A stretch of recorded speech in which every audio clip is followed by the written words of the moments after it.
I'm sharing this experience from literally last night because A, it's creepy as hell, at least for me, and B, I want people to learn from my experience. This is a precautionary tale. I understand that it was my fault, but maybe if I can help one person by telling my story, it's worth it. I don't drink as a general rule, but once a month or so I go out with my friends and binge. My friends and I had a great night at the bar in the city, and they left. I was chatting up a cute guy, so I decided to stay. I went back to his place. Post-coitus, very unsatisfying for anyone interested. I'm ready to head home, so I call an Uber to pick me up. I don't know where I am. I know the city I'm in, but not my exact location. I order the Uber, but it's taking forever. Requesting. So I cancel it and try again. Pretty soon a car pulls up. I drunkenly mumble something like, "Is this the Uber?" And I hop in. Mistake. Ubers are apparently supposed to have some kind of marking on the vehicle. The guy pulls away and starts driving. We're chatting. I'm fumbling for a cigarette. And the next thing I notice is that we're headed onto the highway, but in the opposite direction of where I thought we needed to go. And we're going at a solid 90 miles per hour. Then I get a call from my Uber driver. He's there, and I'm not, because I'm in a car with a fucking nutcase. I start texting my friend, frantically counting off mile markers for her. Then I realize that it's going to do jack because she's probably drunk too. So I call 911, but I realize this guy is crazy. He's refusing to let me out of the car, so I've got to do it on the sly. It's been about 40 minutes now, and I'm terrified. I don't know where I am. I don't know who this is. We're driving at over 100 miles per hour, weaving in and out of traffic. This guy is trying to get me to hang up my phone call. Yo, get off the phone. The fuck you calling? Better not be no snitch. And also smoking a lot of pot, so I don't want to do anything that might provoke a violent reaction from him. I start chatting to the 911 dispatcher as if it's my friend, praying that they'll catch on. "Hey girl, it's me. Yeah, I'm with someone right now. We're driving past highway exit." "No, sweetie, it's not my Uber. I thought it was, but it's not. It's a shame you can't come and meet me and bring friends." Thanks, sweet baby Jesus, the operator catches on. He gets me to stay on the phone while he sends cops, and we develop a code. If I see cops, I'm supposed to casually put my hand out the window, which looks semi-normal because I'm smoking a cigarette. We pull into some random little housing complex and he busts out some powder and forms two lines. I now have confirmation that he does drugs, which means he's probably emotionally volatile. I relay this to the operator, in code of course. "Oh girl, I wish you were here right now. This guy just busted out some coke. You'd love it. He just took a really big bump. Man after my own heart," etc. Pretty soon I can see the lights from the cop cars, so I start waving my hand out the window. At this point I don't care if he's on to me or not. I don't know if he has a weapon, but I slump down in my seat just in case things get hot. The cops surround us, get him out the car, and then, once it's safe, they come and get me as well. They whisk me to the hospital for a drug test and evaluation, and that's where my story ends. On my way to the hospital, as I'm explaining all this to the officer, I find out that of the guy's 40-ish years on this earth, he's been in federal prison for 30 of them, for violent offenses. I want people to learn from my mistakes, and if nothing else, call 911 and stay on the line. Number 2. This takes place during our vacation to New Orleans, Louisiana in January of this year. It isn't exactly a horror story like some others on here, but it still gives us chills to this day. My girlfriend and I had found a dirt cheap flight and hotel package to New Orleans, so we decided to jump on it. We both love that city, so going there for under $150 round trip for both of us was a steal. Our vacation was planned for 4 days, but we had so much fun and had saved so much money, we decided to look up the possibility of staying one more day. With our luck still going strong, I found another deal online. We were able to exchange our flight for the next day, and we found a room for $50 that was just across the street. We had another great night and headed in around 2 a.m. Knowing we had a flight, we didn't party as hard that night. We both woke up around 7 a.m. and decided to explore the city one last time before heading to the airport. We went to the park and found someone who was selling weed. I smoke a lot of marijuana and had been looking all week and couldn't find anything worth my money. This guy had some good leaf, so I bought a gram and we smoked in the park and then went for a walk. Like I said before, I smoke a lot, and if anyone smokes daily like I do, they know that even 4 to 5 days without can lead to a decrease of tolerance. We were way higher than we thought and had lost track of time. We decided to go back to the hotel to check out and find a taxi or Uber. The one thing I forgot with exchanging my ticket is that this was no longer a package, and I wouldn't have a car sent to us to drive us to the airport.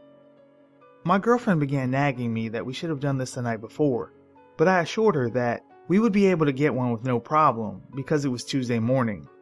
I couldn't imagine it taking more than 10 minutes to find a taxi. We check out of the hotel and are standing on the corner with our luggage. I call for an Uber while at the same time trying to flag down a taxi. About 15 minutes go by and I still have no luck.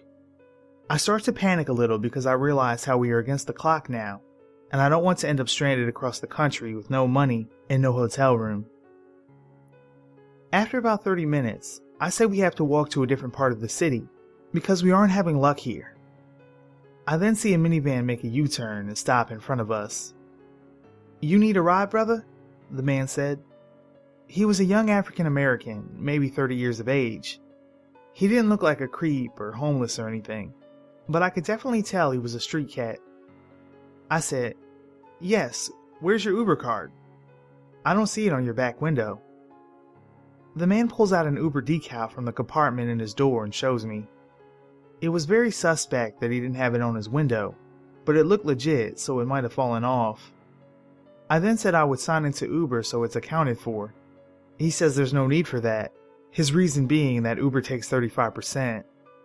That was a red flag right away, but at the same time I understood. Hell, I might have even pulled that hustle if I could get away with it. At this time, my girlfriend, thinking this is the Uber I scheduled, is already in the van, as well as our 2 bags. I take a look at my watch and it's already after 10 a.m. and our flight takes off at 11:15. The airport is 30 minutes away. I look at my phone and there's still no Uber or Lyft driver in sight of us. I make the decision to get in and close the door. I start to ask about how much this will cost us, and before I can get 2 words out, the man says, "Airport, right? $40.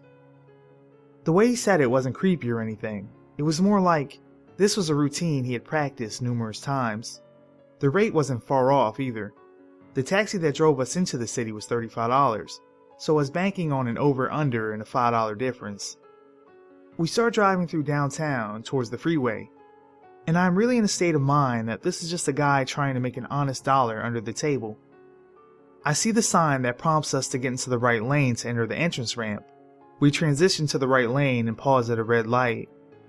I hear the accelerator vibrate as soon as the light turns green, but I notice we veer right on the service drive, avoiding the freeway. "Hey man, we need to take the freeway, right, to get to the airport?" I start to the driver. "Shortcut, brother, don't worry. I'm born and raised. I know where I'm going." At this point, I text my girlfriend, telling her that I think I made a major mistake. I start analyzing the outcome and his motives. I came down to 3 scams he was looking for. A. He was going to up the rate and charge us something absurd like $100 or something. B. He was going to use our credit card with a swipe and then use my info as some type of credit card fraud. Or C. He was just going to flat out rob us of our money and luggage. I'm looking at the man through my peripheral when I see a holster on his hip. I didn't directly see a firearm, but I don't see many people with an empty holster just for style. I was sitting in the right seat, behind the front passenger. She was on the left, and I didn't want to make it suspicious that we were texting, as I knew he could see my phone. I sent text to a group chat I'm in, and told them what was going on. They were 2,000 miles away, but I wanted at least someone to know the situation. I secretly opened Google Maps and started tracking our direction. We continue driving, and I see through my app that we should be within 10 minutes of the airport, but are not really going the best route. My girlfriend makes a genius decision at this time, something that probably kept us out of real trouble. She tells the driver, "My credit card has a lot of disputes down here, and I am down to my last $40. I cannot afford the ATM fees. I see my bank down the road. Can we stop so I can withdraw?" I see the man's eyes furrow, and he mumbles something to himself. I then tell the man, "My Uber card is through Apple Pay. I don't physically have the card, so yeah, we're going to need to stop. Also, can we make it quick? We can't miss our plane." The driver agrees and pulls over, but on the other side of a disconnected parking lot. It was daytime, but this parking lot was out of sight from the main road and towards the windowless side of the bank. I tell the man that there's a drive-through ATM, but he tells us that his minivan won't fit and she can just go in. I tell her to go in and make the withdrawal so we can come back and speed to the airport. She steps out and walks casually to the bank. The man still has the keys in the ignition and the car in drive. I ask the man if it's okay to smoke a cigarette in his car. I told him I needed one before the flight and I wouldn't have time outside the airport. He looks and says no problem, and I hand him one as a courtesy. I then start to open the door, and he snaps his neck around in my direction and asks what I'm doing. I tell the man I smoke, but I'm also allergic, so I need to either open the door as the window only vents, or I need to step outside. I can sense his thoughts racing, and he says yes. I swing open the door and begin taking a few drags. I see an opening. I pass the man my lighter, but I purposely dropped it as soon as I hit his fingertips. I take a huge drag and blow the smoke inside the van. I then grab both bags by one handle each and fall out.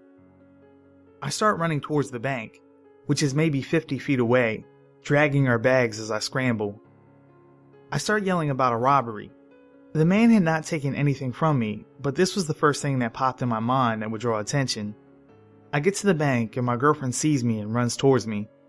We charge inside the bank, standing in between the double doors while I catch my breath. I see the security guard walking sternly towards us, probably expecting trouble. We explain the situation, and a nice older couple offered to drive us the remaining 10 minutes. It might not have been the smartest thing to hop back into another stranger's car, but they looked pretty trustworthy.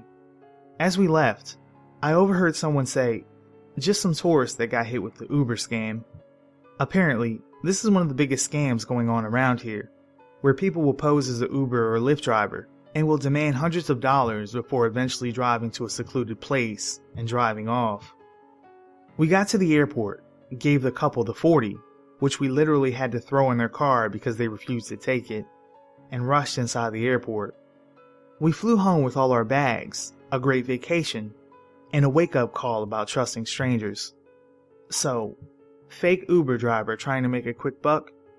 Let's not meet again. Number 1. Coming from the Midwest, you anticipate that you're going to run into some unusual people and things out in the city. Los Angeles definitely doesn't disappoint. Whether it's getting held at gunpoint outside of my apartment, or seeing a homeless man get run down in the streets of Chi-Town, all things that I'm not used to coming from Indiana. I'm a dime a dozen out here. I came to Los Angeles to pursue the arts like every other schmo around. The trick about this city is finding a job where you can actually keep afloat, while maintaining some sort of flexibility so that you can accommodate the volatile life of auditions and meetings. Uber and Lyft are the perfect solution. When you sign up for both platforms to drive, you're told that you'll likely get some unruly folks and what to do in said situation. I carry a small knife on me, and even though you're not supposed to have a weapon, just try and think of how much of a disadvantage you're at if someone is sitting right behind you. If you need proof, watch that video of the former Taco Bell executive Psycho wailing on the Uber driver in Orange County. Yikes. I've been driving for both services for about a year, and I've never really had an incident. Sure, a drunk UCLA student tried to punch out my backseat window on a Friday night, but we've all been there, right? But everything changed recently. and I haven't driven since my encounter with the person I'm going to tell you about. I met her 2 weeks ago. 11:45 on a Wednesday night. Out here, it doesn't matter what night it is, people are out and about, and you rarely have to wait long for a ride. I was parked on Santa Monica when I got the request. Pick up Carol, located 0.4 miles away. Okay, let's do this, Carol. I arrive at the address given, but no one is outside. Not unusual. I begin messing with the radio and getting the aux cord set in case Carol wants to play some sweet jams, and that's when the rear right side door opens. I look back and I'm confused. Carol is old, like early 80s at least. Odd to see someone in this demographic this late on a Wednesday night, but I've had others in the age range, so I write it off as not a big deal. "How's it going tonight, Carol?" I ask. No response. She struggles in and shuts the door behind her. I glance in my rearview mirror and study her face. No emotion whatsoever. Almost as though Will Smith has just flashed the neuralizer in her face. "Where are we headed tonight?" No response. Can she hear me? Does she not speak English? Then my phone beeps. New destination entered. 1900 North Vermont Avenue. I throw the car in drive. It's not a lengthy car ride, but I figure I'll try one more time. It's usually pretty easy to gauge if someone wants to chat or not. "Are you from Los Angeles?" I ask in one last attempt. I glance in the rearview mirror, and she's staring right at me. Her gaze is piercing me. In a deep, shrill voice, she answers, "I wouldn't worry about that." "Okay, lady, I get it. I'll just drive you to your destination." We're a ways off from her destination when she speaks up. "Drop me off at the next corner." I look up in the rearview mirror, her eyes still upon me, and I ask, "Are you sure? We're still a mile." "Just stop at the next corner," she snaps at me. I pipe the fuck down. My full-blooded Norwegian father didn't command that kind of attention when he spoke up in a room. I wanted her out of my car, so I was happy to oblige and stop. I pull off on a quiet corner a few blocks off Fountain Avenue. I slightly turn my head to look over my right shoulder to say something like, "Have a good night." But as I turn my head, I see that she's leaned up in between the seats, just inches from my face. I freeze. I can't speak. I can't look at her, only down at the median in between the driver's and passenger seats. Her breathing is something I'll never forget. It was deep breaths in such a strange cadence, almost like an irregular heartbeat. And my eyes finally met hers. I'm terrified. Her touch was ice cold. I was wearing my Colts hoodie, and her fingers felt almost like ice directly in contact with my skin. Her eyes weren't black, wide open, or any other cliche of a maniac, but sad, almost motherly. My terror shifted. Before I could say anything, and before she stepped out of my car, she said 3 words that forever changed my life. "Take the stairs." I stared back at her with a look that said, "Excuse me?" She didn't repeat herself, but leaned back and away, and exited my car. I sat there watching her slowly waddle away into a beat-up apartment building, and then out of sight. What the hell was that? I wasn't going to give any more rides that night. I turn off the app and drive back to my apartment in Koreatown. Currently, that's where I'm sitting, my head still in my hands trying to comprehend what happened. I stumbled into the back door of my 8th-floor apartment building that night. I live on the 7th floor. This place has been standing since the late 1940s. By the time I come in, it's around 12:30, and not even thinking, I hop on the back stairwell.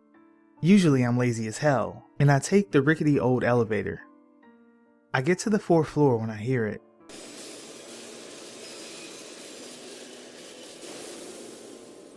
An engineer had done repairs the day before, and I remember the note slid under our doors from the beginning of the week.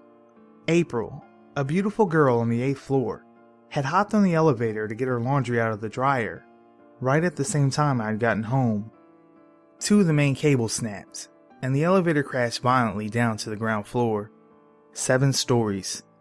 April's family came and got her stuff a week ago. And I'm still thinking about Carol's warning. Take the stairs.